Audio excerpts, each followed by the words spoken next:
Onam, Christmas, പെരുന്നാള് ഇതിനൊക്കെ ഒരു മാസം മുമ്പ് തൊട്ടേ വീടും പരിസരവും ഒക്കെ വൃത്തിയാക്കി തുടങ്ങിയാലല്ലേ ഇതൊക്കെ എത്താറാകുമ്പത്തേക്കിനും ഒന്ന് തീരുവുള്ളൂ. അതിന്റെ ഭാഗമായിട്ട് ഞാനും ഇന്ന് ഇറങ്ങി. എന്നും കുറേശ്ശെ കുറേശ്ശെ ആകുമ്പത്തേക്കിനും ആ മടുപ്പുണ്ടാവത്തില്ല. ശരിക്കും ഈ സമയത്ത് തന്നെ വൃത്തിയാക്കണോന്ന് ചോദിച്ചാല് ആ വൈബ് പിടിച്ചങ്ങ് ചെയ്യുമ്പം ഒരു രസമൊക്കെ കാണുമല്ലോ. നമ്മൾ ഗാർഡനാന്ന് പറഞ്ഞുകൊണ്ട് കുറെ ചെടിയൊക്കെ നട്ടുവെച്ചിട്ട് മാത്രം കാര്യമില്ലല്ലോ.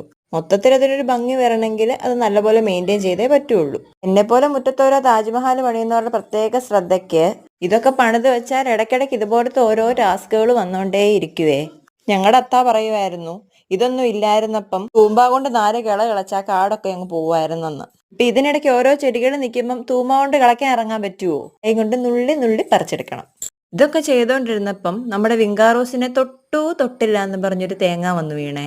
ഭാഗ്യത്തിന് തേങ്ങയ്ക്കും വിങ്കാറോസിനും ഒന്നും പറ്റിയില്ല. തേങ്ങക്കൊക്കെ എന്താ വില, അതുകൊണ്ട് പൊന്നുപോലെ ഞാൻ എടുത്ത് കൊണ്ടുവച്ചു. മുഴുവൻ ചെടികളും ചട്ടിയിൽ തന്നെ വളർത്തുവാണെങ്കിൽ നമുക്ക് ക്ലീനിങ് ഒക്കെ കുറച്ചുകൂടി എളുപ്പമായിരിക്കും കേട്ടോ. ഇവിടെ മുഴുവൻ ചട്ടി വെക്കാൻ നിന്നാല് ഇവിടെ എങ്ങും നിക്കത്തില്ല. അതുകൊണ്ടാണ് ഞാൻ പിന്നെ കുറെ അങ്ങ് തറയിലോട്ടാക്കിയതേ. ഹെലികോപ്റ്ററിൽ ആരും ജോലി കൊണ്ട് തന്നതല്ല, ടെറസിന്റെ മോള് തൂക്കാന് ഞങ്ങളുടെ അത്ത കയറി പോയായിരുന്നു. അപ്പൊ അവിടുന്ന് ക്യാച്ച് പിടിക്കാൻ പറഞ്ഞതാ. അതൊന്നും പിന്നെ നമുക്ക് പറഞ്ഞിട്ടുള്ളതല്ലല്ലോ. പിന്നെ നമ്മുടെ മുറ്റത്തിന്റെ വേറൊരു ഡ്രോബാക്ക്, ഇവിടുത്തെ മണ്ണ് നല്ല ഉറച്ചിരിക്കുന്ന മണ്ണാണേ. അങ്ങനെയുള്ളടത്ത് ചെടി നടുമ്പം കൂട്ടിന് ബ്രീത്ത് കിട്ടാൻ കുറച്ച് ബുദ്ധിമുട്ടായി പോവും. ചെടികൾക്കൊക്കെ നല്ലപോലെ സ്വാതന്ത്ര്യം കിട്ടുകയില്ല. അങ്ങനെ ഒരു വശം ഒരുവിധം മെച്ചപ്പെടുത്തി എടുത്തു. ഇങ്ങനെയുണ്ട്, കൊള്ളാമോ? ഇത്ര ആയപ്പോ വിശപ്പിന്റെ വിളി വന്നു.